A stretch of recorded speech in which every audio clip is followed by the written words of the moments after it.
everyone, welcome to this week's episode of The Movies That Make Marcy. I'm of course Super Marcy, and thank you for joining me on our YouTube channel. Please, if you could be kind enough to press the subscribe button, you can like the video if you do like it, and leave a comment as well. Let me know what you think of today's pick. So, what is today's movie that made Marcy?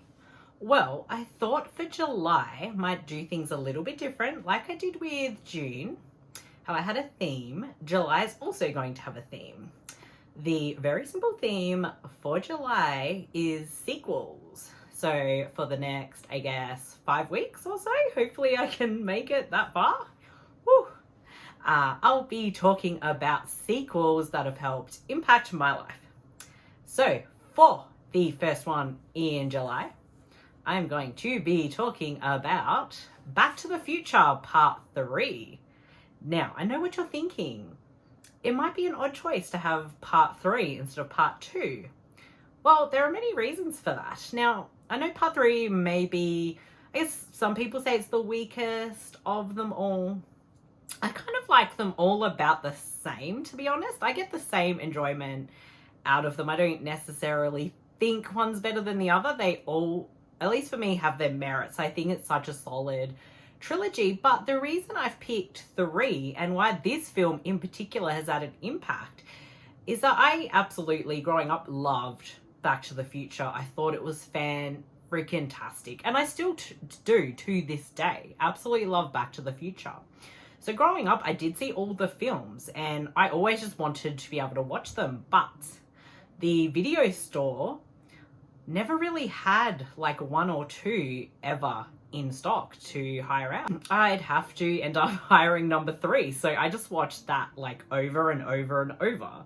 And how I discuss, well, not how, but as I discussed with Tombstone, how that kind of helped me, you know, enjoy Western movies. It really got me into Westerns. I think this film had a bit of that as well because this is the Western one. You know, there's a lot of classic Western references. And for those of us in Australia, back in the day, would have been the 90s, at the start of the, you know, VHS, you'd have the ratings advice. And one of the clips they'd show was from Back to the Future 3 to sort of signify like the PG rating. I always remember that. But anyway, yeah. So the Western elements definitely kind of got me intrigued at the time. You know, it's not like completely accurate by any means. It's just a lot of fun. And growing up, I have to say, one of my early like crushes was Michael J. Fox. I absolutely loved him. I mean, I still adore him to this day. But growing up, I definitely had the hots for Michael J. Fox. Not only was he like Marty McFly, and I could see him in this movie, he was also on Family Ties, and I used to love Alex P. Keaton, so, you know, I was very much a Michael J. Fox fangirl. So much so that I think I wanted to be called Marcy McFly, because I wanted to marry Marty McFly. There you go. I wanted someone who was short like me, so, you know, I didn't feel so short all the time. No, you know, I'm kidding. But I did have a major crush on him, and I would, yeah, watch this and Family Ties all the time. And because the video store didn't really have the other ones, I mainly watched this one. It's one of those films where as a kid I used to watch it all the time. There were many others that I did as well.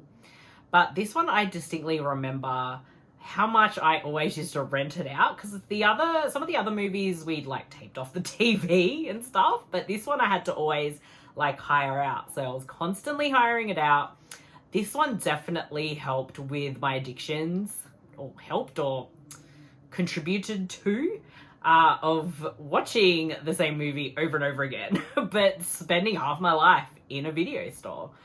Definitely this film. And it was one of those films as well that really made you appreciate the sequels, where you got to revisit the characters and go on more adventures. And I think as a kid you don't realize that at times it wasn't that common.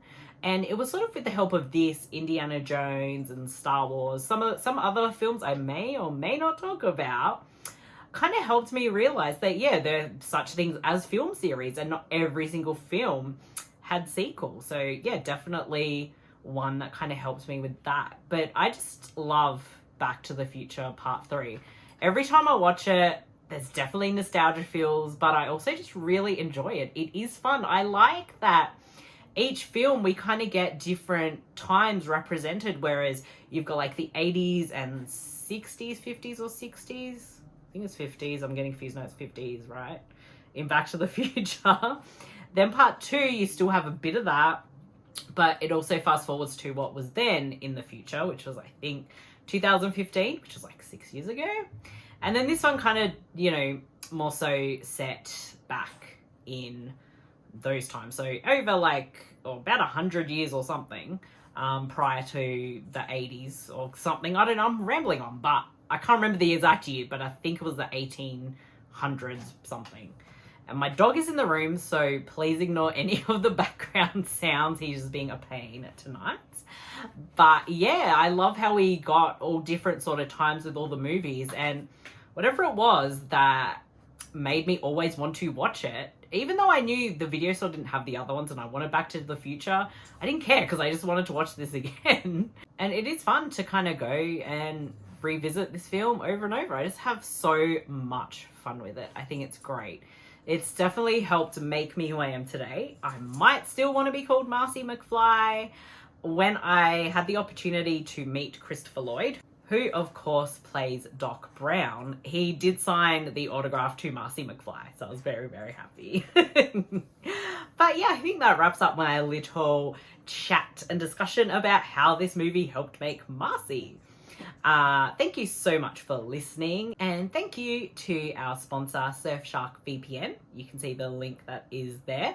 You can go to surfshark.deals/supernetwork and you can get up to 81% off your 2-year subscription with Surfshark, which allows you to have some good online privacy, encryption, and of course access some awesome streaming libraries that you may not be able to get. We've had Surfshark for quite some time and we absolutely swear by it. So take our advice, definitely give it a shot. They do have a 30-day money-back guarantee, so not a whole lot of risk involved. So with that out of the way, definitely subscribe to the channel if you so desire. Please check us out at our base of operations at supermarcy.com. And if you want to get exclusives, ad-free content, and early access to podcasts along with my Patreon-only podcast, After Dark with Super Marcy, please check out patreon.com/thesupernetwork. So thank you again for tuning in. If you do love this film as much as I do, let me know. Love to know. I don't want to be the only one who absolutely loves Back to the Future Part 3. But that's a wrap. And until next time, I've been Super, and be careful when that car goes 88 miles per hour. You're gonna see some serious shit. Bye, everybody.